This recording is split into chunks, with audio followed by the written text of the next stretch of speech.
ආයුබෝවන් සුබ දවසක් ඔයාලා හැමෝටම. අද වීඩියෝ එකෙන් අරගෙන ආවේ කස්ටර්ඩ් පුඩින් එකක් හදාගන්න විදිහ. මේක හරිම ලේසියෙන් හදාගන්න පුළුවන්. ගොඩක් රසවත් අතුරුපසක්. වැඩි වෙලාවක් යන්නෙත් නැහැ. වියදමත් අඩුයි. හරි අපි දැන් බලමු පුඩින් එක හදාගන්න ඕන කරන දේවල් ටික. මෙතන මම ෆ්‍රෙෂ් මිල්ක් මිලිලීටර් 500ක් අරගෙන තියෙනවා. කස්ටර්ඩ් පවුඩර් මේස හැඳි 4ක් අරගෙන තියෙනවා. මේ තියෙන්නේ සීනි මේස හැඳි 4ක්.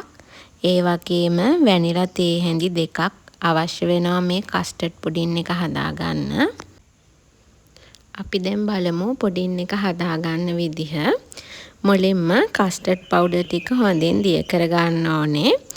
අපි ගත්ත ෆ්‍රෙෂ් මිල්ක් වලින් ටිකක් මේ විදිහට කස්ටර්ඩ් පවුඩර් එකට දාලා හොඳින් මේක දිය කරගන්න ඕනේ කැටි නැති වෙනකන්.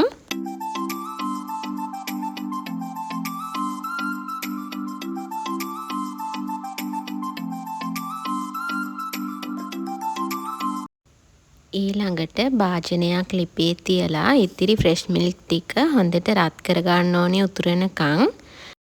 ටිකක් රත් වීගෙන එනකොට මේකට සීනි ටික එකතු කරගෙන හොඳින් දිය කරගන්නවා. සීනි ඔයාලගේ රස අනුව අඩු වැඩි කරගන්න පුළුවන්.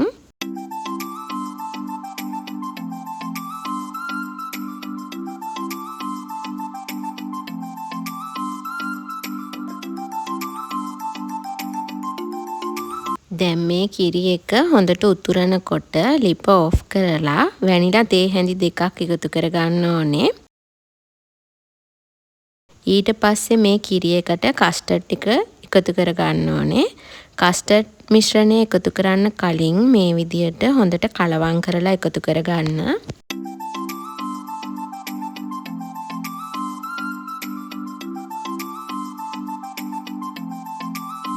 කස්ටර්ඩ් මිශ්‍රණය එකතු කළාට පස්සේ මේක නොනවත්වා හොඳින් හැඳි ගන්න ඕනේ.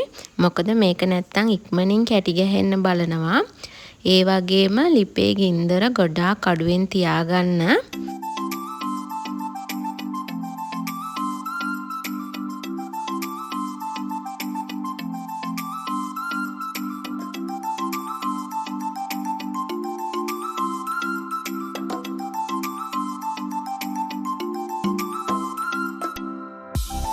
ටික වෙලාවක් හැඳි ගන්නකොට මේ වගේ ඝන වෙනවා මේ මිශ්‍රණය.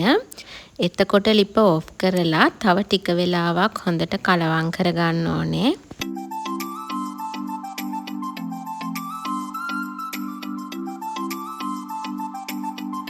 දැන් කස්ටර්ඩ් එක දාන්න මම මේ වගේ භාජනයක් අරගෙන ඒකේ හොඳට තෙල් ටිකක් ගා ගන්නවා. මේකට ගෙදර තියෙන ඔයාලා කැමති හැඩේ භාජනයක් ගන්න පුළුවන්. දැන් මම මේකට හදාගත්තු කස්ටර්ඩ් මිශ්‍රණය එකතු කර ගන්නවා. දැන් රස වැඩි වෙන්න මම උඩින් කජු ටිකකුත් එකතු කරගත්තා. දැන් මේක හොඳට නිමෙනකන් පැයක් විතර තියලා ඊට පස්සේ හොඳට සෙට් වෙන්න පැය 2-3ක් ෆ්‍රිජ් එකේ දාලා තියන්න ඕනේ. මේ තියෙන්නේ ෆ්‍රිජ් එකේ දාලා ගත්තට පස්සේ මගේ කස්ටර්ඩ් පුඩින් එක. මේක දැන් අපි අනිත් පැත්ත හරවලා බලමු. මේ බලන්න පහසුවෙන් ගැලවිලා එනවා මේක.